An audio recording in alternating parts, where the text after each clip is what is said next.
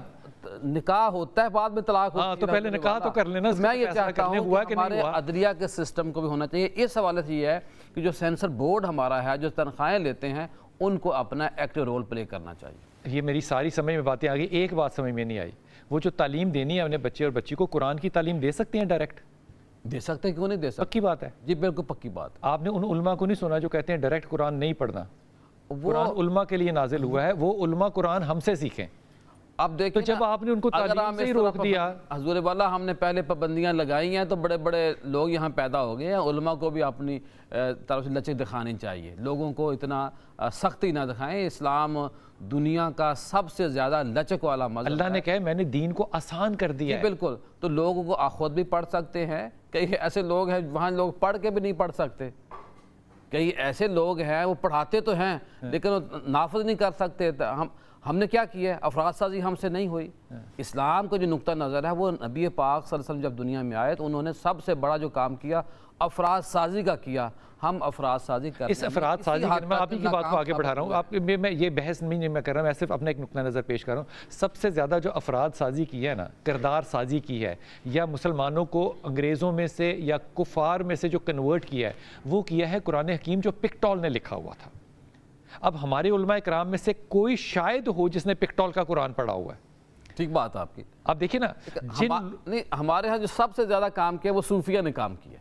وہ ایک الگ بحث ہے. وہ صوفیہ نے سب سے زیادہ کام کیا ہے. اس خطے میں اگر اسلام آیا ہے تو وہ داتا صاحب نہیں، میں اس جگہ کی بات نہیں کر رہا. خواجہ معین الدین چشتی اجمیری کی امریکہ کے اندر تو نہیں گئے، یورپ میں نہیں گئے، کینیڈا میں نہیں گئے، فرانس میں نہیں گئے، ادھر نہیں گئے. تو ادھر جو قرآن حکیم کی جو تفاسیر ہے اور جو قرآن حکیم کے تراجم ہیں وہ انگریزی میں لوگوں نے پڑھے. انہوں نے عربی کو نہیں پڑھا لیکن انہوں نے قرآن کو سمجھا اور قرآن کو اڈاپٹ کیا. یہ بھی ایک سہولت ہماری علماء کرام کو سوچنی بھی چاہیے، سمجھنی بھی چاہیے. یہ فرما دیجئے کہ کیا نکاح کے لیے گواہ ہونا ضروری ہے؟ گواہ ہونا ضروری ہے. اس کے بغیر نکاح نہیں ہو سکتا. ہمارے جو حنفی مسلک کے نزدیک اسلام کی بات کریں. آپ نے اسلام کی بات کی تھی، جو ہمارا آپ نے مسلک کی بات نہیں چھیڑنی، آپ اسلام کی بات. ہم نے لڑائی نہیں کرنی یہاں پہ. اسلام میں گواہ ضروری ہے کہ نہیں ہے کہ لڑائی ہو. ہم نے اپنا موقف پیش کرنا ہے اور بڑے ادب کے ساتھ کرنا. آپ نے یو ٹرن لے لیا. دوسرے جو ہمارے ساتھ بیٹھے ہوئے ہیں ہم نے ان کی بات بھی سنی اور ادب سے سننی ہے. جی سر، گواہ دیکھیں، چند چیزیں ایسی ہیں کہ جس کو سنت مؤکدہ قرار دیا گیا ہے، تاکید. کچھ چیزیں ایسی ہیں جس کو فرض یا واجب قرار دیا گیا ہے. جہاں تک نکاح کے لیے گواہوں کا شرط ہے، مستحبات یا سنن تو یہی ہیں کہ اعلان عام کیا جائے، دوستوں کو بلایا جائے، رات کو نکاح کیا جائے، اس میں گواہ بھی موجود ہو، اس میں دوست بھی موجود ہو. لیکن اگر ایک ایسا موقع ہے کہ لڑکی لڑکا دونوں ایک ایسی جگہ پر ہیں کہ جہاں ان کا حرام میں مبتلا ہونے کا خطرہ ہے، کوئی گواہ موجود نہیں ہے، تو اس لیے فقہ محمدیہ جعفریہ میں گواہ کا ہونا واجب اور شرط نہیں ہے. ٹھیک، نکاح ہو جائے ہوں تو بہت اعلیٰ ہے، بہتر. ٹھیک جی، اعلان کرنا، دوسرا کرنا، یہ ساری چیزیں مستحبات اور سنن میں آئیں گی. لیکن اگر ایسے حالات پیدا ہو رہے ہیں کہ آپ فعل حرام میں مبتلا ہو رہے ہیں تو نکاح کرنا واجب ہو جاتا ہے. ٹھیک، جیسے کہا گیا نا کہ نکاح خود تو سنت ہے، لیکن اگر انسان فعل حرام میں مبتلا ہوتا ہے تو اس وقت نکاح کرنا واجب ہو جاتا ہے. اب واجب کے لیے نکاح کے گواہ کو رکھا جائے تو یا مولوی ہی نکاح آ کے پڑھائے تو یہ تو کوئی شرط نہیں ہے. ٹھیک جی، اگر نکاح خود بھی پڑھا جا سکتا ہے، خود اگر وہ شرائط نکاح کو جانتے ہیں تو ایجاب و قبول خود بھی کر سکتے ہیں. خطبہ نکاح ضروری ہے؟ کوئی ضروری سنت ہے، سنت ہے. اصل ایجاب و قبول شرط ہے. ٹھیک جی باقی رہ گیا معاملہ کہ بھی ان کو یہ کہا جائے کہ جناب آپ گواہ ہر صورت میں بند کریں، تو ایسے آپ کو ہزاروں مواقع ملیں گے کہ جہاں پر گواہ موجود نہیں ہو سکتے۔ پھر آگے گواہ کا مسئلہ پھر آ جاتا ہے کہ گواہ مسلمان ہونا چاہیے غیر مسلمان۔ میں نقشبندی سے یہ سوال کر لوں اگر اجازت۔ نقشبندی صاحب آپ کی طرف یہ توجہ دلوا رہا ہوں، فرض کیجئے کہ میں ایک دنیا کے ایسے خطے میں ہوں، اور ایسے کئی خطوں کی اگزامپل دی جا سکتی ہے جہاں پہ میں جو نکاح ہے وہ ایک غیر مسلمان سے کر رہا ہوں، یہودی سے کر رہا ہوں یا مسیحی سے کر رہا ہوں، تو اب اہل کتاب ہے، نکاح تو میں اس سے کر سکتا ہوں، لیکن گواہان جو ہے وہ میں مسلمان نہیں لا سکتا، تو اب میں نکاح کیسے کروں گا یا نہیں کروں گا؟ بسم اللہ الرحمن الرحیم۔ بلال بھائی، پہلے جو آپ ارشاد فرما رہے تھے کہ آج واقعی ٹاپک نکاح کا ہے، طلاق کا نہیں ہے، ابھی ہم نے نکاح ہی پکا نہیں کیا۔ مجھے آپ کا جملہ بڑا خوبصورت لگا ہے، اللہ کرے کہ نکاح پکے ہو جائیں تو پھر طلاقوں تک بھی نوبت نہیں آئے گی، نکاح ہی شاید ابھی پکے نہیں ہوئے۔ تو جہاں تک یہ بات ہے گواہوں کی، تو واقعی نکاح اگر ایک کتابیہ عورت سے یعنی یہودیہ ہے یا نصارہ ہے اس سے نکاح ہو جائے گا، وہاں گواہ نہیں ہے تو یقیناً اس نکاح کو کامل مانا جائے گا، وہاں ضرورت نہیں ہے۔ تو نکاح اس صورت میں بھی ہمارے ہاں ہو سکتا ہے کہ گواہ موجود نہیں ہے، چاہے وہ پاکستان کا خطہ ہی کیوں نہ ہو، وہ اسلامی ریاست کیوں نہ ہو، بغیر ان کے بھی نکاح ہو جائے گا، جبکہ وہ دونوں ایجاب و قبول اور مہر کا یہ سلسلہ جانتے ہوں نکاح کرنے والے، تو نکاح بغیر گواہوں کے ہو سکتا ہے۔ کیا غیر مسلمان گواہوں میں نکاح ہو جائے گا؟ جیسے آپ حوالہ جی غیر مسلمان گواہوں میں نکاح ہو جائے جی گا؟ بلال بھائی سوری، گواہ مسلمان نہیں ہے، کیا نہیں نکاح ہو غیر جائے گا؟ مسلمان گواہوں نہیں نکاح ہو جائے گا، مگر وہ گواہ جو ہیں ان کی گواہی معتبر نہیں ہے، ان کا مسلمان ہونا ضروری ہے۔ علامہ صاحب نکاح میں کر رہا ہوں غیر مسلمان سے، وہ معتبر آپ فرما رہے ہیں، لیکن گواہ جو ہے وہ غیر مسلمان ہے، اسی مسلک کے ہیں، لیکن وہ معتبر نہیں ہے۔ وہ اس لیے بلال بھائی جس سے نکاح کیا جا رہا ہے وہ کتابیہ ہیں، یعنی وہ یہود و نصارہ، وہ اہل کتاب ہیں، ان سے نکاح تو درست ہے، مگر جو گواہی ہے وہ مسلم کی ضروری ہے، وہاں مسلمان ہونا۔ لیکن نکاح تو آپ کا ثابت ہو گیا، نکاح کے اوپر تو کوئی قدغن نہیں لگائی کہ نکاح نہیں ہوگا، وہاں گواہوں کی ضرورت ہی پیش نہیں آئی، تو یعنی وہاں ہیں بھی نہیں کوئی مسلمان، تو پھر کیسے کریں گے؟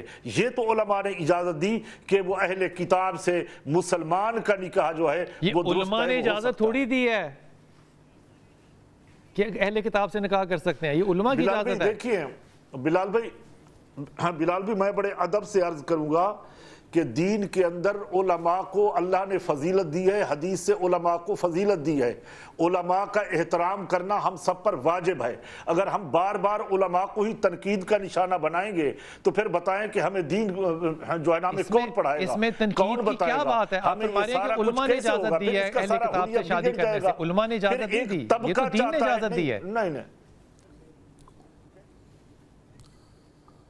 میں واپس آتا ہوں، پھر اپنے اجازت بات کرتا ہوں، وقفہ اس وقت ہو رہا ہے، وقفہ لیتے ہیں، واپس آتے ہیں۔ وقفہ ہو گیا پھر۔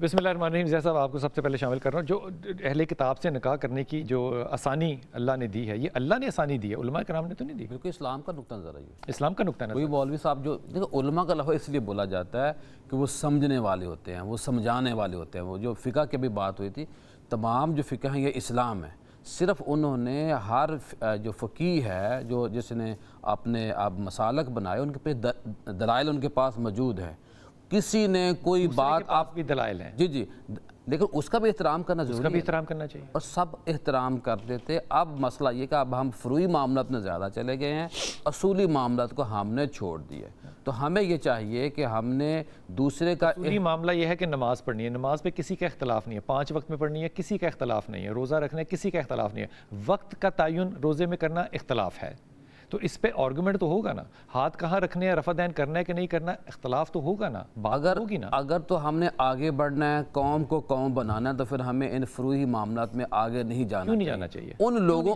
نے, ایک سیکنڈ, ہمیں فکر ان لوگوں کی کرنی چاہیے جو نماز نہیں پڑھتے. وہ اپنی جگہ تبلیغی جماعت والے ہمارے یہاں مسئلہ یہ ہے کہ جو نماز پڑھتا ہے اس کو بیچارے کو قابو کر لیتے ہیں, ہاتھ ایسے باندھنے ہیں, ہاتھ ایسے کھولنے ہیں, یہ کرنا. وہ فکر ہمیں ان کی کرنی چاہیے جو مسجد میں نہیں آ رہے, جو اللہ کے گھر میں نہیں آ رہے, ہمیں ان کی فکر پڑ. جب تک وہ سارے نہ آ جائیں اسلام میں کوئی آرگومنٹ نہیں. بات تو ہم نے کری لیکن ان پہ سختی نہیں کرنی. آئیں گے یہ آرگومنٹ جو ہے نا, یہ جو فرما رہے مجتہد نہیں ہو سکتے, یہ بات بالکل آپ کی درست ہے. یہ آرگومنٹ پاکستان میں ایک بڑے زمانے تک ہوتا رہا, بڑے سرکاری لیول تک, کہ جب تک آپ پرائمری ایجوکیشن سب کو نہیں دیتے تھے, پی ایچ ڈی بند کر دیں, تو پی ایچ ڈیز بند کر دیتے پاکستان میں, اور پی ایچ ڈیز بھی چلتی رہیں گی, پرائمری ایجوکیشن چلتی رہے گی, مڈل چلتی رہے گی, وہ سارے لوگ برابر چلیں گے. پی ایچ ڈی والوں کا بھی پتہ ہے کہ وہ کس سے اپنے تھیسس لکھواتے ہیں, ہمیں ان کا بھی پتہ ہے. وہ تو انٹرنیٹ پہ سروسز اویلیبل ہے نا. پنجابی میں کہتے ہیں کہ تاندنی تانی بگڑی ہوئی ہے, مسائل بہت زیادہ ہیں. تو ہمیں آج کے موضوع کی طرف آنا چاہیے.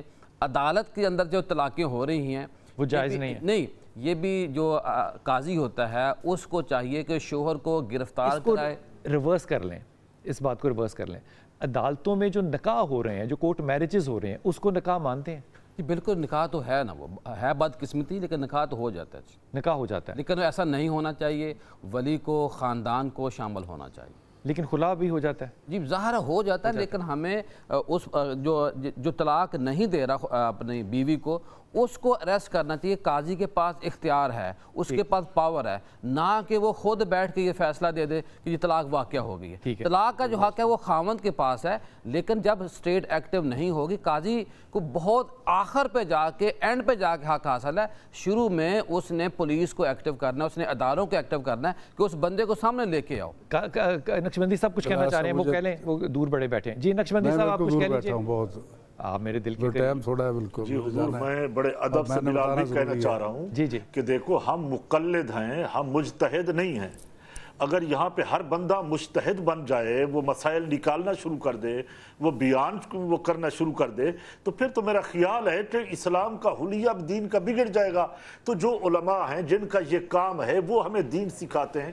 آپ کو یاد نہیں ہے کہ ایک وفاقی وزیر سے پوچھا گیا کہ سورہ فاتحہ سناؤ, اس کو سورہ فاتحہ نہیں آ رہی تھی. اس سے پوچھا گیا سورہ اخلاص پڑھو, تو وہ 3 دفعہ جناب اس نے پڑھی, 3 دفعہ غلط پڑھ بیٹھا. تو میرا خیال یہ ہے کہ وہ جو آپ کے مسائل ہیں وہ علماء ہی حل کرتے ہیں. ہمیں علماء سے رجوع بھی کرنا چاہیے, علماء کا ادب بھی کرنا چاہیے, علماء سے محبت بھی کرنی چاہیے. آپ کو یہ کیوں شک ہے کہ ایسا نہیں ہے؟ آپ کو ایسا کیوں لگتا ہے کہ ایسا نہیں ہے؟ کو جوڑنے کے لیے آئے ہیں. آپ کو ایسا کیوں لگتا ہے کہ ایسا نہیں ہے؟ آپ کو ایسا کیوں لگتا ہے کہ ایسا نہیں ہے؟ آپ کو کہیں رسپیکٹ میں کوئی کمی لگتی ہے؟ ایسا ہے ہمارے معاشرے کے اندر, بہت ہے, علماء کی بہت عزت ہے, سر آنکھوں کا تاج سمجھتے ہیں سر. نہیں بلال بھائی, بات یہ ہے کہ آپ تو ماشاءاللہ مذہبی پروگرام کرتے ہیں, مدارات پہ جاتے ہیں, آپ کا ایک بہت بڑا رول ہے. امام اعظم ابو حنیفہ کے مدار تک آپ پہنچے ہیں, وہ ہر جگہ سے آپ پروگرام کرتے ہیں. دیکھیں علماء جو آپ جب یہ چیزیں دیکھتے ہیں کہ ہمیں دین سیکھنا ہے, دین نے دیا ہے یا علماء نے دیا ہے, ہمیں جو باتیں دین کی سمجھائی ہیں وہ علماء کرام نے سمجھائی ہیں. حضرت مولا علی کرم اللہ وجہ الکریم. اچھا مجھے ایک جملہ بتائیے, مجھے علامہ صاحب, میں اس پہ بحث نہیں کرتا, مجھے جملہ بتائیے. مجھے خدا تعالیٰ کہتا ہے کہ آپ نے نماز پڑھنی ہے, اور مجھے اللہ تعالیٰ قرآن میں 700 دفعہ کہہ رہا ہے کہ نماز پڑھنی. کیا میں یہ جملہ کہہ سکتا ہوں کہ مجھے علماء نے بتایا کہ نماز پڑھنی ہے؟ جی, من یطع الرسول فقد اطاع اللہ. میرا خدا کہتا ہے کہ تم میرے رسول کی اطاعت کرو. جو رسول کی اطاعت ہے وہ اللہ کی اطاعت ہے. تو رسول کی اطاعت, تو حضور فرماتے ہیں کہ تم مجھ سے ایک ہی حدیث اگر لے لو, آگے جا کے میری امت کو بیان کرو. سر میں تو علماء کرام کی بات کر رہا ہوں, آپ رسالت مآب پہ چلے گئے. تو میں سمجھتا ہوں, نہیں میں وہی بات عرض کر رہا ہوں کہ اللہ نے حکم دیا ہے نا کہ نماز پڑھو, ورکعوا مع الراکعین, رکوع کرو رکوع کرنے والوں کے ساتھ. تو رکوع کا طریقہ کس نے بتایا؟ ہمیں رسول نے بتایا. ہمیں اس طریق پہ بھی چلنا چاہیے, ہمیں طریقے کو بھی دیکھنا چاہیے. اللہ تو ہمارے سامنے نظر نہیں آتا, وہ تو دکھنے دکھانے سے پاک ہے, وہ حی و قیوم ہے, وہ نحن اقرب الیہ من حبل الورید ہے, وہ خدا ہے ہمارا, وہ تو صرف حکم دیتا ہے. اب احکام کی جو پابندی ہے, طریقہ ہے, وہ ہمیں رسول بتاتے ہیں، جو انبیاء کرام آئے، جو رسول آئے، جو نبی آئے، آگے سمجھ آگی بات سر، آپ کی بات پہنچ گئی، جو اہل بیت نقشبندی صاحب پہنچ گئی، نقشبندی صاحب پہنچ گئی آپ کی بات حضرت. مہربانی. ناظرین کو مخاطب کرنا چاہتا ہوں، آپ کو نہیں. جی جی بسم اللہ. آج کا موضوع تھا کہ اسلام میں نکاح کی کیا حیثیت، کیا مسائل ہیں، لیکن ہم ان مسائل کی طرف لے کے چل پڑے کہ جو میرے خیال میں ختم ہو چکے تھے. از سے نو ہم انہیں اس کو موضوع بحث بنایا. سب سے پہلے میرے نوجوانوں سے گزارش ہے کہ شریعت نے اگر انسان حرام میں مبتلا ہونے کا اسے ڈر ہو تو شادی کرنا واجب ہے، اور جب وجوب ہے تو اس وجوب کو ادا کرنے کے لیے بزرگوں کا مشورہ لینا بہت ضروری ہے. اگر اس کائنات میں رسول اکرم صلی اللہ علیہ وآلہ وسلم سے بڑھ کر کوئی ہے تو اس کا نام پیش کیجئے. اور پھر جناب رسول خدا صلی اللہ علیہ وسلم جب جناب ام المومنین خدیجہ الکبریٰ سلام اللہ سے شادی کرنا چاہتے ہیں تو اپنے چچاؤں سے مشورہ لیتے ہیں، اپنے بزرگوں سے مشورہ لیتے ہیں. حضرت علی علیہ السلام جناب زہرا سلام اللہ کی شہادت کے بعد اگر جناب ام البنین سے شادی کرنا چاہتے ہیں تو اپنے بڑے بھائی عقیل کو مشورہ لیتے ہیں. دوسری چیز یہ ہے کہ ہمارے ہاں جو رشتہ داریاں چل رہی ہیں، ہم ایک دوسرے کو نیچا دکھانے کی کوشش کرتے ہیں. جہاں رشتہ داریاں ہوتی ہیں وہاں کف ہوتا ہے، تعلیمی، علمی، فکری. اور اگر نہیں ہے تو پھر آئیے رسول خدا اور جناب خدیجہ سلام اللہ کی سیرت کی طرف، جناب عبداللہ اور جناب عبد المطلب علیہ السلام کی سیرت کی طرف. جب جناب عبد المطلب علیہ السلام کا رشتہ طے ہوا جناب آمنہ کے ساتھ تو جناب عبداللہ علیہ السلام کا، تو جناب عبد المطلب علیہ السلام نے راتوں رات اتنا مال پہنچا دیا جناب وہب کے گھر کہ صبح جب بات یہ اوپن ہوگی تو دنیا کو پتہ چلے کہ اسٹیٹس برابر ہے. جی جناب خدیجہ سلام اللہ کا جب رشتہ طے ہوتا ہے تو اپنے غلاموں کے ذریعے اتنا مال پہنچا دیتی ہیں جناب ابو طالب علیہ السلام کے پاس کہ میرے نوکر آئیں گے، میرے چاکر آئیں گے، ان کو یہ گفٹ دینا، یہ دینا، یہ دینا، تاکہ کوئی یہ نہ کہے کہ برابر نہیں ہے. تو ایک تو یہ ہے کہ جو کف کی تاکید کی گئی ہے اس میں علمی، خاندانی، معاشرتی چیزوں کو بھی سامنے رکھنا چاہیے. دوسری چیز یہ ہے کہ شادی کرنے میں تاخیر نہیں کرنا چاہیے، اور یہ شرط شروط جو ہے وہ نہیں ہے. اس لیے کہ رسول خدا صلی اللہ علیہ وسلم نے فرمایا کہ میرے نزدیک وہ لڑکی بہت خوش نصیب ہے اور انتخاب کرتے وقت دیکھو کہ اچھا خاندان ہو اور اس خاندان کی عورتیں بچے پیدا کرنے والی ہوں. اور پھر یہ فرمایا کہ حق مہر جس کا کم ہوگا وہ بہت خوش نصیب بیٹی ہوگی، اور اگر مطلقاً معاف کر دے. فرمایا آج کل کے حالات کہ بچوں کی شادیوں میں جلدی کیجئے جو سن بلوغ، کیونکہ رسول خدا نے فرمایا کہ تمہاری بیٹیاں پہلا غسل حیض جو وہ جا کر اپنے سسرال میں کرے. جی تو لہٰذا ان برائیوں اور بھائیوں کا راستہ روکنے. اور اس وقت ہماری یونیورسٹیاں تباہی یعنی یہ تصویر پیش کر رہی ہیں. میرے پاس ایک خط آتا ہے اسلامی نجاتی کونسل میں، ایک بچی خط لکھتی ہے، وہ ٹائٹل کیا ہوتا ہے، یونیورسٹیاں یا چکلے. اب یہ آپ اسی لفظ سے سوچ لیجئے کہ وہاں کیا ہو رہا ہے. اس کی ذمہ دار کون ہے؟ استاد، معاشرہ، سوسائٹی، حکومت، ہم سارے سے مسئلہ ہے. تو لہٰذا والدین کو بھی چاہیے کہ شادیاں جو ہے وہ جلدی کریں اور شادیوں کے لیے جلدی کریں. یہ شرط شروط معاملات سے جان چھڑائے. یہ واحد شاید عمل ہے جس کے بارے میں اللہ نے ضمانت دی ہے کہ اگر تم فقراء ہوگے، فقیر ہوگے تو اللہ تمہیں غنی کر دے گا. جی تو لہٰذا باقی معاملات کھولیے، گھر بنا لوں، فلاں کر لوں، نہ کر لوں. بچی والے ہوگے تو سب سے پہلے اس کے شادی کرو تاکہ آپ گناہ سے بچ سکیں اور وہ بھی فعل حرام سے بچ سکے.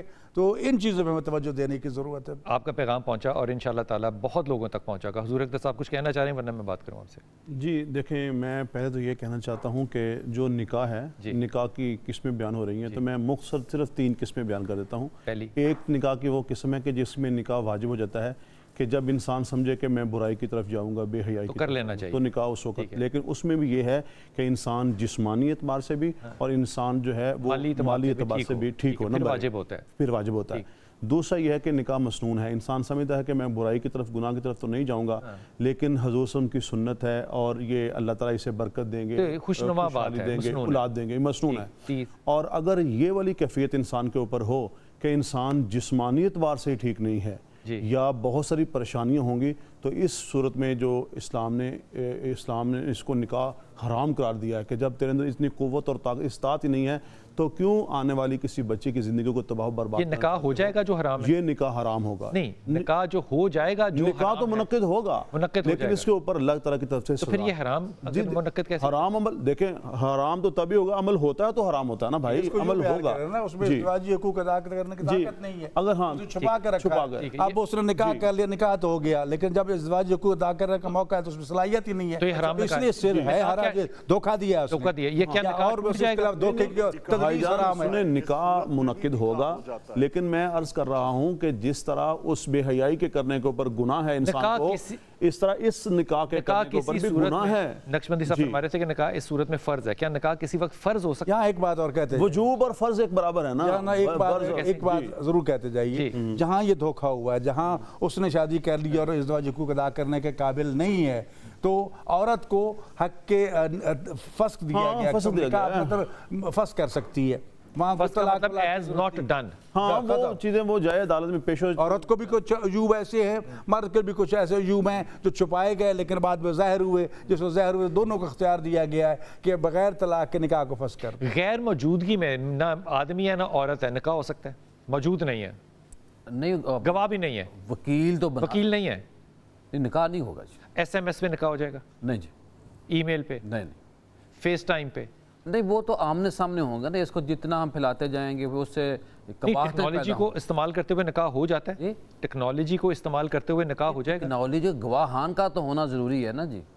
اچھا، گواہ کے بغیر نکاح اب نہیں؟ موبائل کو میں نے گواہ نہیں بنانا، میں نے ای میل کو گواہ، اب آٹو سسٹم اب آ رہے ہیں، اپلیکیشن ایسے ایسے آ رہی ہیں، اب بات آگے بڑھی، گوگل کا جو ہیڈ ہے اس نے ریزائن دے دیا کہ ایسی ٹیکنالوجی آ رہی ہے، خود کار سسٹم ہوگا، تو اپلیکیشن آ جائیں گی نکاح والی، وہ خود ہی یس کر دیا کہ خود ہی طلاق دے دیا کرے گا۔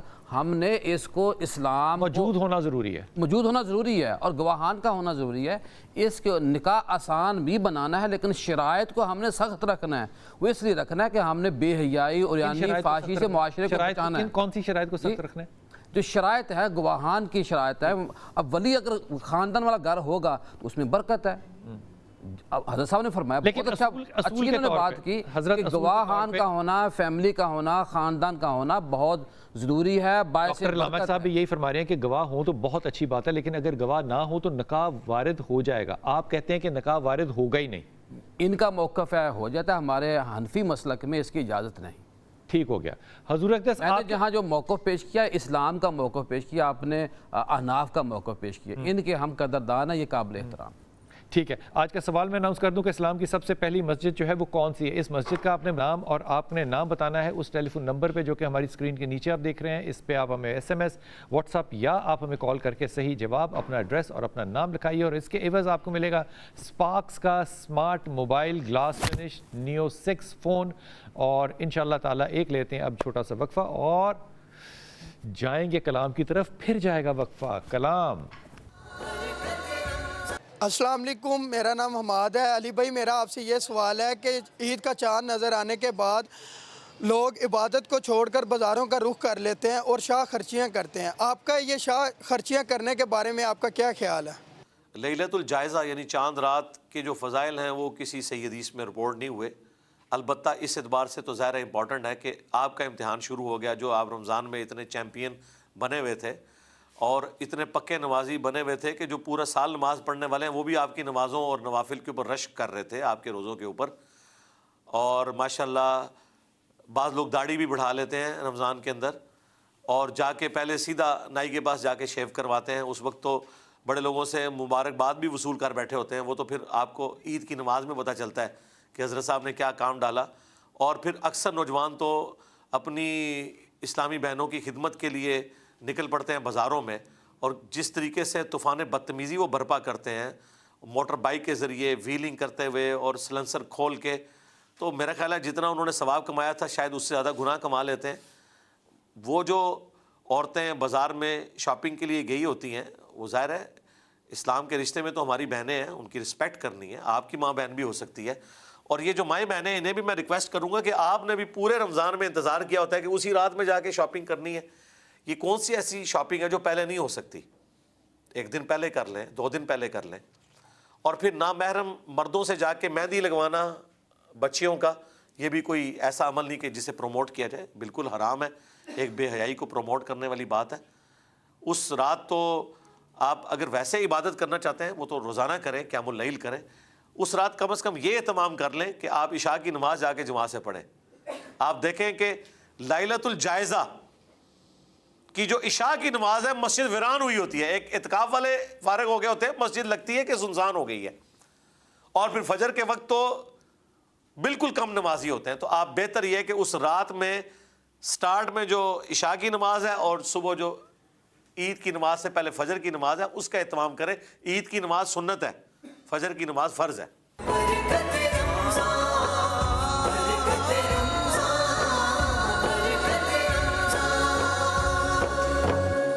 ماشاءاللہ جناب. آج کا سوال جو ہے وہ آپ کو ہدیہ کرتا چلا جاؤں جناب. اسپارکس کے smart mobile phone glass finish new 6 کے لیے کہ اسلام کی سب سے پہلی مسجد کون سی ہے, اس کا نام بتائیے. اس مسجد کے اندر رسول پاک صلی اللہ علیہ وسلم نے خود بھی حصہ لیا اس کی تعمیر کے اندر, اور یہ بڑی مشہور مسجد ہے. پہلی بات تو یہ, اس کا جواب آپ ہمیں ٹیلی فون نمبر پہ دے سکتے ہیں, اور ہمارے ٹیلی فون نمبر آپ کی اسکرین کے نیچے لکھیں ہیں. SMS, واٹس ایپ, یا آپ ہمیں فون کر کے صحیح نام, اس کا جواب اپنا, اور اپنا نام, اپنا جواب اور اپنا ایڈریس لکھائیے, تاکہ اگر قرآن اندازی میں آپ کا نام نکلتا ہے تو اسپارکس کا یہ موبائل فون آپ کو دیا جا سکے.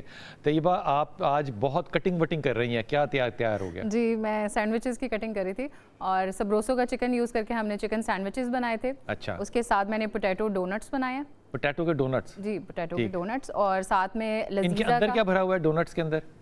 سوری, اس کے اندر فلنگ کس چیز کی ہے؟ اس کے اندر فلنگ پوٹیٹوز کی ہے, اور اس کے ساتھ شریڈڈ میں نے بوائل چکن یوز کیا تھا. اچھا. اور بعد میں پھر اس کی بریڈنگ کی ہے میں نے, کرمز اور انڈا وغیرہ لگا کے. اچھا. اس کے ساتھ ہم نے لذیذہ کا شیر خورما بنایا. واہ. اور ایپل جوس بنایا, جو کہ میں پہلے بتانا بھول گئی تھی. اچھا جناب علی, حضور اقدس جلدی سے سوال و جواب جو ہے نا وہ ذرا تھوڑے سے کر لیں, کیونکہ ٹائم بالکل مختصر ہے.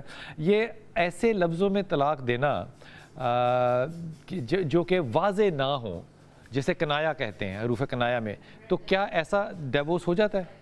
دیکھیں بلال بھائی, جو الفاظ واضح ہوتے ہیں, جی, عربی کے ہوں, اردو کے ہوں, جی, اس میں تو سمجھنے کی ضرورت نہیں ہے, وہ صاف بات سمجھ آتی ہے. جی. جو کنایا ہے, مثال کے طور پہ چھپے ہوئے لفظ, کہ مثال کے طور پہ یہ کہنا کہ تم یہاں سے چلی جاؤ, یہاں سے دفع ہو جاؤ, میرے گھر سے چلی جاؤ, نکل جاؤ, میری زندگی سے نکل جاؤ, میری زندگی سے نکل جاؤ, یا اس طرح کے الفاظ کہہ دینا, یا یہ کہنا کہ تم میرے اوپر ایسی ہو جیسے میری ماں ہے, تم میری ماں کی طرح ہو. اس میں تو 70 لوگوں کو کھانا پلانا پڑے گا. بخاری شریف کی حدیث ہے. میں کنایا کی بات کر رہا ہوں نا, وہ الگ ایک ایشو ہے. اس کو کہنا کہ تم میرے لیے ویسی ہو, تو ویسی سے مراد کیا ہے کہ حرام ہے, یعنی حرام سے مراد یہ کیا کہ عزت تکریم ہے, یا حرام جیسے ماں حرام ہے, یعنی کہ یہ تمام اشارہ کنائے ہیں, اشارے ہیں. ان کنایا جتنے بھی اشارے ہیں, کنائے ہیں, اس میں جو بندہ ہے جس نے یہ اشارہ یا کنایہ کیا ہے, اس سے پوچھا جائے گا کہ تمہاری اس سے مراد کیا ہے, تم اسے چاہتے کیا ہو. اگر وہ یہ کہہ دے کہ میری اس سے مراد طلاق ہے تو پھر طلاق ہوگی. اگر وہ کہے کہ میری ان سے مقصود, اس کا مطلب ہوا کہ آپ جو کنایا کے اندر بھی چھپے ہوئے لفظ بھی, اس میں نیت کو امپورٹنس دے رہے ہیں. یعنی اگر وہ کہے کہ میری نیت کو امپورٹنس دے رہے ہیں کہ نہیں, بالکل پکی بات ہے. بالکل. اب آپ نے اپنے پاؤں پہ رہنا ہے. آپ کہہ رہے ہیں کہ نیت جو ہے اس سے پوچھی جائے گی کہ بات سمجھ نہیں آئی. یہ نیت جو ہے یہ نکاح کے وقت کیوں نہیں آپ لیتے؟ آپ کہتے ہیں مذاق میں بھی ہو جاتا ہے. میں نے کب کہا؟ آپ سے مراد آپ نہیں ہے. دیکھیں بات یہ ہے کہ جب بات ہو رہی تھی نا, بات میری پوری نہیں ہوئی تھی, میں اس کے اوپر بھی یہی موقف دینے والا تھا کہ جب ہم ایجاب و قبول کرتے ہیں, یا جب قاری صاحب مولانا صاحبہ کے نکاح پڑھاتے ہیں, وہ تیار تو پہلے سے ہو کے آیا ہوتا ہے, لیکن ہم پھر دوبارہ اس سے کیوں پوچھتے ہیں کہ جناب اتنے, تو یہ نیت, یہ بنیادی چیزیں ہیں, ایسی کوئی بات نہیں ہے, یہ چیزیں بنیاد اور بیس ہیں. نیت کے بغیر نہیں ہو سکتا. عمال کا دار و مدار نیتوں کے اوپر ہے. تو پوچھا جائے گا کہ تمہارا اس سے مراد کیا ہے. اچھا, اس کے ساتھ میں جو حجاب و قبول میں ہاں کہہ رہے ہو, تمہاری ہاں سے مراد کیا ہے؟ ہاں بالکل, تم قبول کرتے ہو. نہیں, وہ ایجاب و قبول جو نا وہ تو بالکل واضح ہے نا, وہ تو اس میں کنایہ ہے ہی نہیں. کنایہ سے مراد یہ ہے کہ یہاں سے چلی جاؤ, یہ کنایہ نا, اس سے مراد کیا ہے؟ بعض دفعہ بندہ غصے اور جذبات نہیں, نکاح میں بھی کنایا ہو سکتا ہے. نہیں, خاموشی بھی نکاح ہے. ہاں ہے, خاموشی ہاں ہے. نہیں, اس میں کنایا نہیں ہے نا. کنایا ہے نا, خاموشی ہے. کنایا نہیں ہے, اس لیے کہ حضور صلی اللہ علیہ وسلم کی حدیث مبارکہ ہے کہ جو خاموشی ہے وہ اس کو ہاں سمجھا جائے گا. ہاں سمجھا جائے گا. جی, تو اس لیے وہ تو واضح چیز ہو چکی نا, ایجاب و قبول واضح ہو گیا, وہ چیزیں واضح ہو گئی. یہ جو کنایہ آپ مسئلہ پوچھ رہے ہیں نا, یہ ایک اور چیز ہے کہ طلاق جو ہے کنایہ میں ہوتی کہ نہیں ہوتی. اس سے جو شخص طلاق دے رہا ہے کنایہ میں, اس سے پوچھا جائے گا. اگر وہ بتا دے کہ میرا مقصد طلاق ہے تو طلاق ہو گیا, اور وہ کہے میرا مقصد طلاق نہیں ہے, بس ویسے ہی غصے میں آ گئے ہوں, جذبے میں آ گئے ہوں, کہ وقتی طور پر ہمارا جو آپس میں جو جذبات ہیں, جو غصہ ہے, یہ ٹھنڈا ہو جائے, تو پھر طلاق نہیں ہوگا. اچھا, یہ کہا جا سکتا ہے کہ میں تمہاری اتنی عزت کرتا ہوں جتنی اپنی ماں کی کرتا ہوں, تم میری ماں جیسی ہو. نہیں, دیکھیں, اگر تو دیکھیں عزت سے مراد ویسے ہی وہ کہہ رہا ہے کہ جیسے میں اپنی ماں کی عزت کرتا ہوں, بہن کی عزت کرتا ہوں, خالہ کی, تو بیوی کی عزت بھی کرنی چاہیے. حضور صلی اللہ علیہ وسلم کا فرمان ہے تو نہیں ہے نا یہ؟ نہیں خیرکم لأہلہ وانا خیرکم لأہلہ، تو میں سب سے بہترین وہ ہیں جو اپنی بیویوں کے ساتھ اچھے ہیں، اور میں اپنی بیویوں کے ساتھ سب سے بہتر ہوں۔ بیوی کو تو ماں کہنے سے طلاق ہو جاتی ہے؟ نہیں، دیکھیں بات یہ ہے کہ بیوی کا ایک اپنا مقام ہے، بیٹی کا اپنا طلاق ہو مقام جاتی ہے، کہ نہیں؟ ظاہری بات ہے وہ اگر اس کو لیکن حدیث اس کے خلاف ہے۔ اس معنی میں، لیکن اس نے آ کے رو کے کہا تھا کہ میں بوڑھی ہو چکی ہوں، میرے بچے جو ہیں وہ کہاں جائیں گے؟ اگر اللہ کے ماں رسول نے کی کہا کہ حرمت سے مراد 70 لوگوں کو روٹی کھلاؤ۔ اگر ماں کی حرمت سے مراد وہ والی حرمت ہے تو پھر مسئلہ اور ہے۔ ٹھیک ہو گیا جناب۔ اب آپ کو دیتا ہوں انتہائی خوبصورت خبر، جو ایک شخص ہیں جن کا کہ کچھ عرصہ پہلے کراچی میں آپ نے ایک پریس کانفرنس دیکھی تھی، انہوں نے کہا تھا کہ میں کامیاب ہو گئے تھے وہ سندھ کی اسمبلی کے اندر، لیکن انہوں نے اصولی طور پہ کہہ دیا کہ میں اس سیٹ کو چھوڑ رہا ہوں کیونکہ میں اس کو حق نہیں سمجھتا۔ یہ ہے جناب حافظ نعیم صاحب، اور حافظ نعیم صاحب جو ہیں یہ انجینئر ہیں بیسیکلی، اور این ای ڈی سے انہوں نے انجینئرنگ کی ہے۔ بنیادی طور پہ اسلامک جمعیت طلبہ جو ہے ان کے ناظم رہ چکے ہیں، ایک سے زیادہ دفعہ ناظم اعلیٰ رہ چکے ہیں، اور ان کا جو مقابلہ تھا وہ سراج الحق صاحب کے ساتھ تھا۔ سراج الحق صاحب کی بہت زیادہ عزت ہے، اس پہ کوئی دو رائے نہیں ہے، لیکن حافظ نعیم صاحب نے جو کراچی کے اندر لوکل پولیٹکس میں جو ایک نئی کیا کہنا چاہیے قدر ڈالی ہے، ایک نئی ویلیو ڈالی ہے ایمانداری کی، کہ میرا جو حق نہیں ہے میں جیتا بھی ہوں تو یہ میرا حق نہیں ہے، میرے خیال میں اس کا اجر جو ہے نا یہ ان کو آج ملا ہے کہ آج ان کو سراج الحق صاحب کی جگہ جماعت اسلامی کا جو قائد ہے وہ تسلیم کر لیا گیا ہے۔ یہ بہت بڑی خبر ہے۔ ہماری امید یہ ہوگی اور ہماری یہ درخواست بھی ہوگی اور ہماری یہ دعا بھی ہوگی کہ اللہ تعالیٰ مودودی صاحب کی طرح اور قاضی حسین احمد صاحب کی طرح کی ان کو قائد بننے کا موقع دے۔ یہ موقع تو ہوگا ان کے پاس انشاءاللہ تعالیٰ، لیکن وہ اپنی صلاحیتیں کس طرح کرتے ہیں، یوتھ ان کی طرف یقیناً دیکھ رہی ہے، لیکن ان کی بہت بڑی جو لوکل پولیٹکس میں کامیابی ہے کہ انہوں نے بہت ہی کامیاب قسم کے دھرنے جو ہیں وہ مہنگائی کے خلاف، وہ بجلی کے خلاف، بجلی کے ریٹس کے خلاف اصولی سیاست کو لے کر آئے، اور تمام دھرنے ورنے جو انہوں نے پروٹیسٹ کیے وہ انتہائی پیسفل تھے۔ یہ سیاست کے اندر ایسا رنگ جو ہے حافظ نعیم صاحب نے پیدا کیا جو کہ پہلے چھوڑ دیجئے، میں ایک مثال نہیں دیتا، لیکن ہمارے قائدین کے لیے جو سیاسی قائدین ہیں ان کے لیے بہت زیادہ میرے خیال میں سبق لینے کی بات ہے۔ جتنی بھی صلاحیت کی کمی ہے یا خلا موجود ہے قیادت کے اندر جماعت اسلامی میں، مجھے یقین ہے کہ حافظ صاحب کی جو تربیت ہے، جو ٹریننگ ہے، اور جو یہ کرنے کا ایگزامپلز پیش کر چکے ہیں، ان تمام کو مد نظر رکھتے ہوئے انشاءاللہ تعالیٰ آنے والے وقت میں جماعت اسلامی جو ہے وہ اپنا بہت ہی پازیٹیو رول جو ہے وہ ادا کرے گی۔ حافظ نعیم صاحب کو ہمارے طرف سے انتہائی مبارکباد، ہماری دعائیں کہ ان کو کامیابی دے، اور جو یہ کر رہے تھے اس کے اندر اللہ استقامت دے کہ وہ یہ کرتے بھی رہے۔ آمین ثم آمین۔ ایک چھوٹا سا وقفہ اور